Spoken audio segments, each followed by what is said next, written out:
The Takatso takeover deal of SAA has been given the green light by the Competition Commission, pending some changes, including Lyft exiting the consortium. Let's get more on this with Takatso spokesperson Thulasizwe Simelane. A very good evening to you, Thulasizwe. Thanks so much for your time.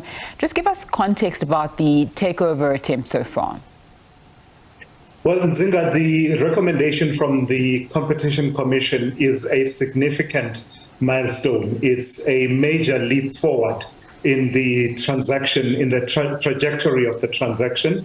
It brings us a step closer to attaining full competition regulatory clearance, which is critical because our interest is really to ensure that the SAA that we take over as the majority shareholder is competitive in a very competitive market. So the interests there converge with the Competition Commission, that we are all interested in efficiencies in the South African economy, value for money for South African consumers. The situation we have right now where there's a demand, high demand, and low supply, and therefore the prices of tickets are what they are, that you and I pay on a daily basis, is not sustainable, doesn't support the adequate growth and efficiencies in the South African economy. So this step is a major milestone, and we look forward to engaging in the processes going forward at the Competition Tribunal.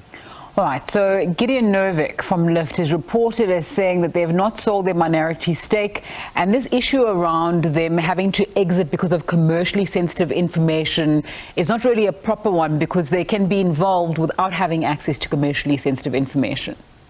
Yeah, I won't respond directly to Mr. Novik, but what I can say is that I'm mandated to speak on behalf of the Takatso Aviation. So that is as far as my mandate goes, speaking on behalf of Takatso Aviation. Our position is that we note the recommendation of the Competition Commission that our minority shareholders should divest. And at this point, we can't have formed a view one way or another what the implications are for how this is being implemented, because until now, we didn't have a recommendation from the Commission around which we could engage. Now we look forward to that engagement with our minority shareholders with a view to implementing this recommendation, especially discussing the mechanisms through which it can be implemented. But I must also say, Nzinga, that in all of this, we feel a slight sense of vindication as Takatso Aviation, that earlier on we took some measures that were meant to curtail any concerns around a flow of information between SAA, Takatso, and the minority shareholders and their various business interests, Global Aviation and Ceramics partner in Lyft Airlines. When we took those measures,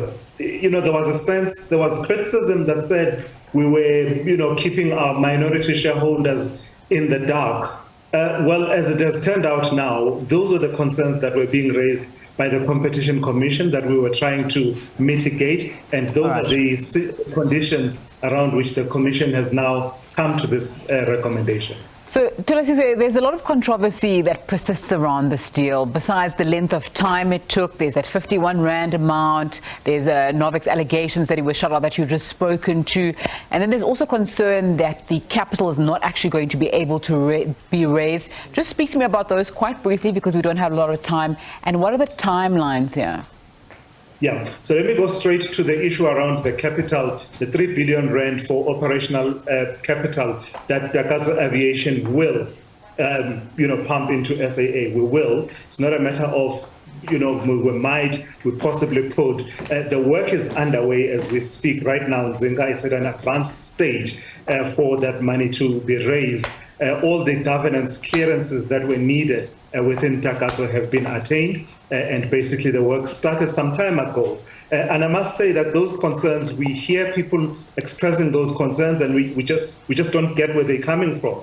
Perhaps it could be informed by a thinking that we should be sitting with a pile of cash so that, when it's needed, that's not how these things work. You go to the market, you work the market based on your reputation. So our majority shareholder being Harith general partners, they have a formidable reputation for these kinds of transactions across the African continent. About 8 countries on the African continent where we are invested, where Harrods General Partners is invested. And therefore, the question of the market not being receptive to being approached by Harrods, an entity that has Harrods at the forefront of it, is just mind-boggling for us. Because if you think about, for instance, what Harrods manages, they have over $1 billion assets under management, and they've been able to unlock value of some $4 billion with these projects that I talk about across the African continent.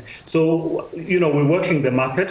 That work got underway some time ago. It's at an advanced stage. We're not worried about not being able to raise it at all. Thulasizwe, in your previous life, you were sitting where I am, so we have to leave it there for now, not because it's not interesting, but because we're out of time. Really appreciate your time. Thulasizwe Simelane, Takatso Aviation spokesperson, just joining us to speak about that SAA takeover deal.